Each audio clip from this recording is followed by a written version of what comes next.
चाय टेबल पर रखने के लिए जब वह झांकी तो उसका पल्लू सरक कर नीचे जा गिरा और उसके उभार और उजागर हो गए।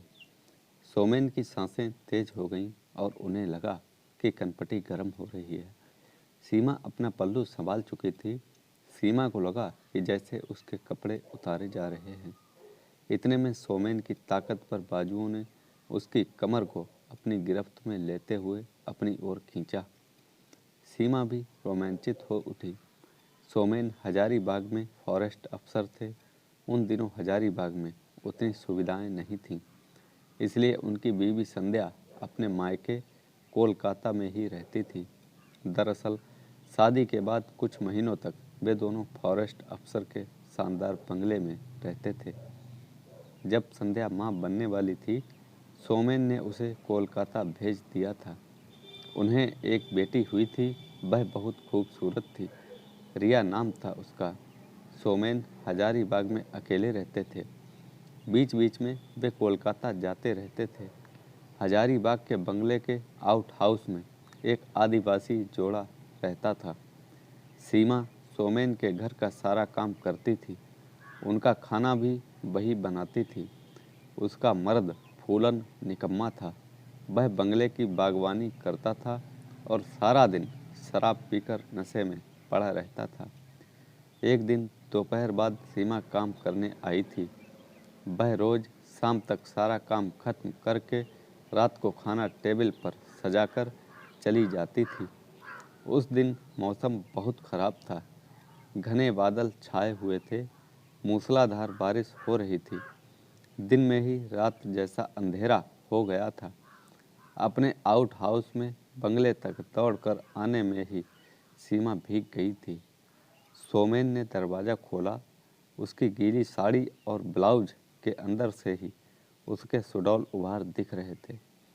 सोमेन ने सीमा को एक पुराना तौलिया देकर बदन सुखाने को कहा, फिर उसे बेडरूम में ही चाय लाने को कहा। बिजली तो गुल थी। उन्होंने लैंप जला रखा था। थोड़ी देर में सीमा चाय लेकर आई। चाय टेबल पर रखने के लिए जब वह झांकी तो उसका पल्लू सरक कर नीचे जा गिरा और उसके उभार और उजागर हो गए। सोमेन की सांसें तेज हो गईं और उन्हें लगा कि कनपटी गर्म हो रही है। सीमा अपना पल्लू संभाल चुकी थी, फिर भी सोमेन उसे लगातार देखे जा रहे थे। यूँ देखे जाने से सीमा को लगा कि जैसे उसके कपड़े उतारे जा रहे हैं। इतने में सोमेन की ताकतवर बाजुओं ने उसकी कमर को अपनी गिरफ्त में लेते हुए अपनी ओर खींचा। सीमा भी रोमांचित हो उठी। उसे मरियल पियक्कड़ पति से ऐसा मज़ा नहीं मिला था। उसने कोई विरोध नहीं किया और दोनों एक दूसरे में खो गए। इस घटना के कुछ महीने बाद सोमेन ने अपनी पत्नी और बेटी रिया को रांची बुला लिया। हजारीबाग से रांची अपनी गाड़ी से 2-2.5 घंटे में पहुंच जाते हैं। सोमेन ने उनके लिए रांची में एक फ्लैट ले रखा था। उनके प्रमोशन की बात चल रही थी। प्रमोशन के बाद उनका ट्रांसफ़र रांची हो सकता था, ऐसा संकेत उन्हें डिपार्टमेंट से मिल चुका था। इधर सीमा भी पेट से हो गई थी। इसके पहले उसे कोई औलाद नहीं थी। सीमा के एक बेटा हुआ। नए नक्श से तो साधारण ही था, पर रंग उसका गोरा था। आमतौर पर आदिवासियों के बच्चे ऐसे नहीं होते हैं। अभी तक सोमेन हजारीबाग में ही थे। वे मन ही मन यह सोचते थे कि कहीं यह बेटा उन्हीं का तो नहीं है। उन्हें पता था कि सीमा की शादी हुए 6 साल हो चुके थे, पर वह पहली बार मां बनी थी।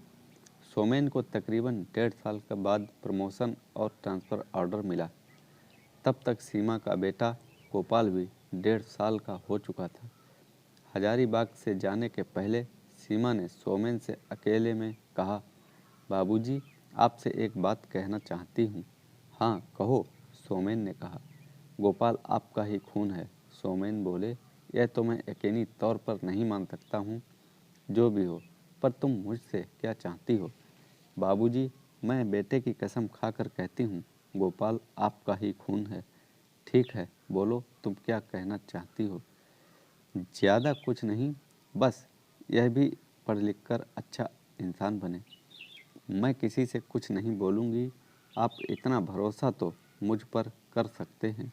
सीमा बोली, ठीक है, तुम लोगों के बच्चों का तो हर जगह आसानी से रिजर्वेशन कोटे में दाखिला हो ही जाता है, फिर भी मुझसे कोई मदद चाहिए तो बोलना।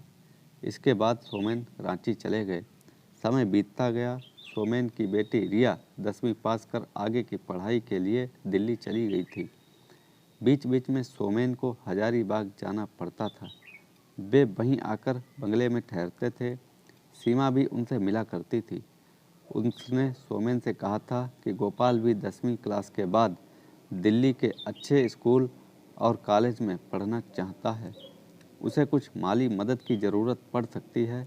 सोमेन ने उसे मदद करने का भरोसा दिलाया था। गोपाल अब बड़ा हो गया था। वे उसे देखकर खुश हुए। शक्ल तो माँ की थी, पर रंग गोरा था। छरहरे बदन का साधारण पर आकर्षण लड़का था। उसके नंबर भी अच्छे आते थे। रिया के दिल्ली जाने के 1 साल बाद गोपाल ने भी दिल्ली के उसी स्कूल में दाखिला ले लिया। सोमेन ने गोपाल की 12वीं जमात तक की पढ़ाई के लिए रुपए उसकी बैंक में जमा करवा दिए थे। रिया गोपाल से 1 साल सीनियर थी, पर एक राज्य का होने के चलते दोनों में परिचय हो गया। छुट्टियों में ट्रेन में अक्सर आना जाना साथ ही होता था। गोपाल और रिया दोनों का इरादा डॉक्टर बनने का था। रिया ने 12वीं के बाद कुछ मेडिकल कॉलेज के लिए अलग अलग टेस्ट दिए, पर वह कहीं भी पास नहीं कर सकी थी। तब उसने 1 साल कोचिंग लेकर अगले साल मेडिकल टेस्ट देने की सोची। वहीं दिल्ली के अच्छे कोचिंग इंस्टीट्यूट में कोचिंग शुरू की। अगले साल गोपाल और रिया दोनों ने मेडिकल कॉलेज में दाखिले के लिए टेस्ट दिए। इस बार दोनों को कामयाबी मिली थी। गोपाल के नंबर कुछ कम थे, पर रिजर्वेशन कोटे में तो उसका दाखिला होना तय था। गोपाल और रिया दोनों ने बीएचयू मेडिकल कॉलेज में दाखिला लिया। सोमेन गोपाल की पढ़ाई का भी खर्च उठा रहे थे। अब दोनों की क्लास भी साथ होती थी। आपस में मिलना जुलना भी ज़्यादा हो गया था। छुट्टियों में भी साथ ही घर आते थे। वहाँ से शेयर टैक्सी से हजारीबाग जाना आसान था। हजारीबाग के लिए कोई अलग ट्रेन नहीं थी। जब कभी सोमेन रिया को लेने रांची स्टेशन जाते थे तो वे गोपाल को भी बिठा लेते थे, और अगर सोमेन को ऑफिशियल टूर में हजारीबाग जाना पड़ता था तो गोपाल को वे साथ ले जाते थे। इस तरह समय बीतता गया और गोपाल व रिया अब काफ़ी नज़दीक आ गए थे। वे एक दूसरे से प्यार करने लगे थे। गोपाल और रिया दोनों असलियत से अनजान थे। दोनों के माता पिता भी उनकी प्रेम कहानी से वाकिफ़ नहीं थे। उन्होंने पढ़ाई के बाद अपना घर बसाने का सपना देख रखा था। 4.5 साल बाद दोनों ने अपनी एमबीबीएस की पढ़ाई पूरी कर ली। आगे उसी कॉलेज में दोनों ने 1 साल की इंजीनियरशिप की पूरी की। रिया काफ़ी समझदार थी। उसकी शादी के लिए रिश्ते आने लगे, पर उसने मना कर दिया और कहा कि अभी वह डॉक्टरी में पोस्ट ग्रेजुएशन करेगी। सीमा कुछ दिनों से बीमार चल रही थी। इसी बीच सोमेन भी हजारीबाग में थे। उसने सोमेन से कहा, बाबूजी, मेरा अब कोई ठिकाना नहीं है, आप गोपाल का ख्याल रखेंगे? सोमेन ने समझते हुए कहा, अब गोपाल समझदार डॉक्टर बन चुका है, वह अपने पैरों पर खड़ा है, फिर भी उसे मेरी ज़रूरत हुई तो मैं मदद ज़रूर करूँगा। कुछ दिनों बाद ही सीमा की मौत हो गई। गोपाल और रिया दोनों ने मेडिकल में पोस्ट ग्रेजुएशन का इम्तिहान दिया था। वे तो बीएचयू में पीजी करना चाहते थे, पर वहाँ उन्हें सीट नहीं मिली।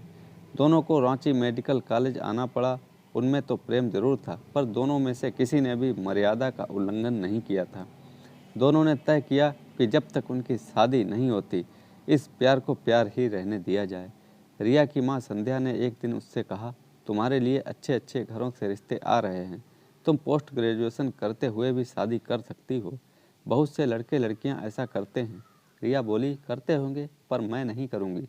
मुझसे बिना पूछे शादी की बात भी मत चलाना। क्यों, तुझे कोई लड़का पसंद है तो बोलना। हाँ, ऐसा ही समझो, पर अभी हम दोनों पढ़ाई के पर पूरा ध्यान दे रहे हैं। शादी की जल्दी किसी को भी नहीं है।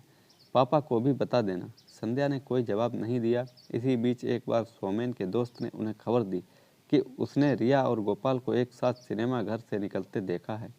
इसके कुछ दिनों बाद ही संध्या के रिश्ते के एक भाई ने बताया कि उसने गोपाल और रिया को रेस्टोरेंट में लंच करते देखा है। सोमेन ने अपनी पत्नी संध्या से कहा, रिया और गोपाल दोनों कई बार सिनेमा घर या होटल में साथ देखा गया है। उसे समझाओ कि उसके लिए अच्छे घरों से रिश्ते आ रहे हैं, सिर्फ उसके हाँ कहने की देरी है। संध्या बोली, रिया ने मुझे बताया था कि वह गोपाल से प्यार करती है। सोमेन चौंक पड़े और बोले, क्या रिया और गोपाल? यह तो बिल्कुल भी नहीं हो सकता।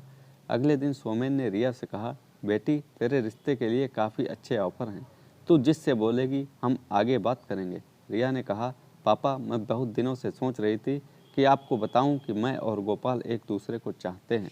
मैंने मम्मी को बताया था कि पीजी पूरा करके मैं शादी करूंगी। बेटी कहाँ गोपाल और कहाँ तुम, उससे तुम्हारी शादी नहीं हो सकती, उसे भूल जाओ। अपनी जाति के अच्छे रिश्ते तुम्हारे सामने हैं। पापा हम दोनों पिछले 5 सालों से एक दूसरे को चाहते हैं, आखिर उसमें क्या कमी है? वह एक आदिवासी है और हम ऊंची जाति के शहरी लोग हैं। पापा आजकल यह जात पात ऊंच नीच नहीं देखते। गोपाल भी एक अच्छा डॉक्टर है और उससे भी पहले बहुत नेक इंसान है। सोमेन ने गरज कर कहा, मैं बार बार तुम्हें मना कर रहा हूँ, तुम समझती क्यों नहीं हो?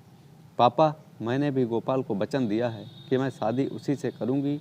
उसी समय संध्या भी वहाँ आ गई और बोली, अगर रिया गोपाल को इतना ही चाहती है तो उससे शादी करने में क्या दिक्कत है? मुझे तो गोपाल में कोई कमी नहीं दिखती है। सोमेन चिल्लाकर बोले, मेरे जीते जी यह शादी नहीं हो सकती। मैं तो कहूँगा कि मेरे मरने के बाद भी ऐसा नहीं करना। तुम लोगों को मेरी कसम। रिया बोली, ठीक है मैं शादी नहीं करूँगी। तब तो आप खुश हो जाएंगे। सोमेन बोले, नहीं बेटी, तुझे शादीशुदा देखकर मुझे बेहद खुशी होगी, पर तू गोपाल से शादी करने की जिद छोड़ दे। पापा मैंने आपकी एक बात मान ली, मैं गोपाल को भूल जाऊंगी, परंतु आप भी मेरी एक बात समझ लें, मुझे किसी और से शादी करने के लिए मजबूर नहीं करेंगे।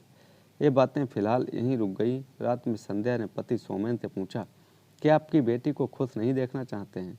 आखिर गोपाल में क्या कमी है? सोमेन ने कहा, गोपाल में कोई कमी नहीं है, उसके आदिवासी होने पर भी मुझे कोई ऐतराज़ नहीं है। वह सभी तरह से अच्छा लड़का है। फिर भी रिया को नींद नहीं आ रही थी। वह भी बगल के कमरे में उनकी बातें सुन रही थी। वह अपने कमरे से बाहर आई और पापा से बोली, फिर भी क्या? जब गोपाल में कोई कमी नहीं है फिर आपकी यह जिद बेमानी है। सोमेन बोले, मैं नहीं चाहता कि तेरी शादी गोपाल से हो। नहीं पापा, आखिर आपके ना चाहने की कोई तो ठोस वजह होनी चाहिए। आप प्लीज़ मुझे बताएं, आपको मेरी कसम। अगर कोई ऐसी वजह है तो मैं खुद ही पीछे हट जाऊंगी। प्लीज़ मुझे बताएं। सोमेन बहुत घबरा उठे। उनको पसीना छूटने लगा। पसीना पोंछकर अपने आप को संभालते हुए उन्होंने कहा, यह शादी इसलिए नहीं हो सकती क्योंकि। वे बोल नहीं पा रहे थे तो संध्या ने उनकी पीठ सहलाते हुए उनको हिम्मत दी और कहा, हाँ बोलिए आप। क्योंकि क्या? तो सुन लो, यह शादी नहीं हो सकती क्योंकि गोपाल रिया का छोटा भाई है। जब मैं हजारीबाग में अकेला रहता था तब मुझसे यह भूल हो गई थी। रिया और संध्या को काटो तो खून नहीं। दोनों हैरानी से सोमेन को देख रहे थे। रिया की आंखों से आंसू गिरने लगे। कुछ देर बाद वह सहज हुई और अपने कमरे में चली गई। रात में ही उसने गोपाल को फ़ोन करके कहा, गोपाल क्या तुम मुझसे सच्चा प्यार करते हो? गोपाल बोला, क्या इतनी रात गए यही पूछने के लिए फ़ोन किया है?